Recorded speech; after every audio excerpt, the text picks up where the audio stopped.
nekwanụ nke na-eme n'Okpoko na-akọwa na enwere otu nwa okorobịa jidere nwa okorobịa ibie wee gbujisichaa ya aka gbujisichaa ya ọkpa wee buru ozie wee wunye n'ime deep freezer. Unu ya abịazi ka unu nụkwanụ Lizzy mkpatala o ji wee gbunye bụ nwoke maka a na-akọwa na ife anụnwa mekwanụ on Tuesday bụkwanụ Septemba 2nd 2025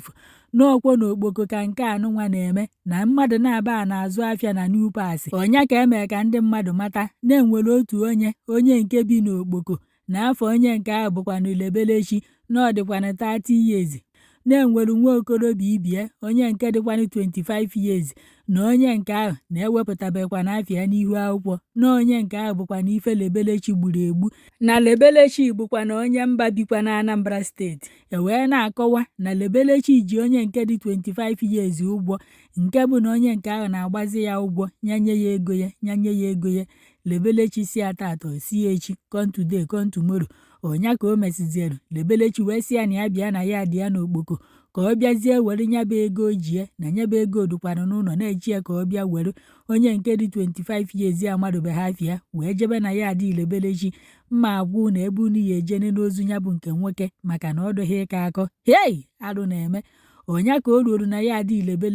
Lebelechi wee gbuo ya according to nyaba ife onyonyo na ọ bụrụ na unu fịa a na-akọwa na Lebelechi sụrụ ya mma n'obi wee welu mma gbukasịchaa ya n'aka gbujisichaa ya ọkpa ya gbujiri ya aka wee wunye n'ime deep freezer anụnwa unu na-afụ wee welu waterproof and sellotape wee machichaa anya bụ friji wee kwụnyezie ya n'ọkụ ka a ghara ịnụkwa n'isi ya bụ onye nke o gburu egbu na ọ bụrụ na ole nye o tinyere ya ka ọ na-ajụ oyi ka a ghara ịmakwanụ na ogburu ya bụ nke nwoke. Ọnya ka a na-akọwa na ndị nebo ndị ya dị na-achọzi onye nke dị 25 years achọ na afọ ya na otegokwa achọwara ya bụ nwa amadi. Ndị mmadụ wee na-asị o na nke nwoke nwere onye ọ gwara ebe ọ na-eje na ọgwụ afa na Lebelechi ji ya ụgwọ na ojekwa na ije nata ego ọkwọ ntu anụnwa ka ụmụ okorobịa ndị ya na ya bi na ya dị ndị fanafa na-azụ afịa si wee jebe na ya dị ebe Lebelechi bi wee ruo ebe ahụ wee kụwa aka wee na-ajụ ya ese ya bụ nke nwoke dịkwanụ 25 years. Lebelechi gọchakọla aka ya gọchakọla ọkpa ya si na ọ maazị onye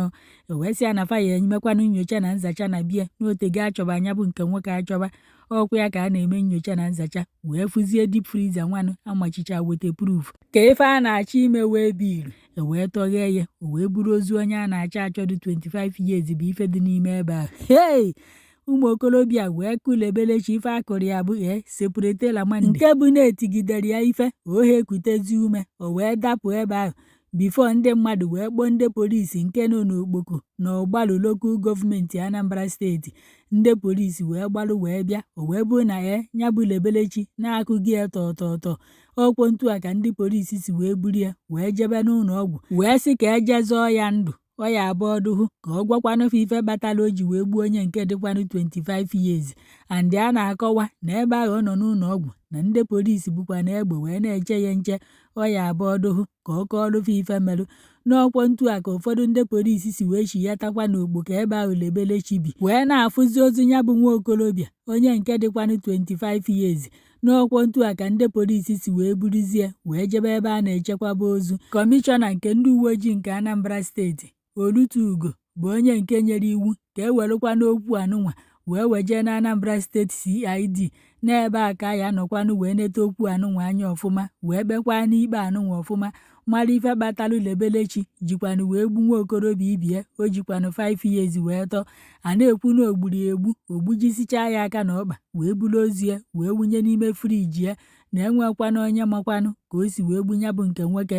Ụmụ okorobịa nọkwa n'ebe ahụ ozu Lebelechi dị fanụ ebe ahụ wee na-asị na ọ dịka fa anụrụ ọgụ bifo ogbukwanụ ya n'ọsọ kasịrị ya mma n'ahụ unu ya ejenene ya ka unu fụkwanụ ka o si wee gbu ya. Ụfọdụ ndị mmadụ nọ wee na-asị ọ na-abụ n'ọgwụ ego ka Lebelechi jikwanụ nwa okorobịa ibie wee chee gwọrụ. Ụfọdụ n'ebe ahụ sị n'ụgwọ ka o jikwanụ onye nke anụnwa allegedly ka nsikwa dịfu n'ihu akwa ka m wetara unu na anọkwa m ebe ọ nọ wee mee. Ebe ụfọdụ nọ wee na-asị na ọ na-abụ n'ogburu ya ka o lekwa n'anụ ahụ ya ele onwe ife ọ na-eleri ya anụ ahụ nke nwoke eletọsigo ifuru ihu ya sefe ya amakwụzido onye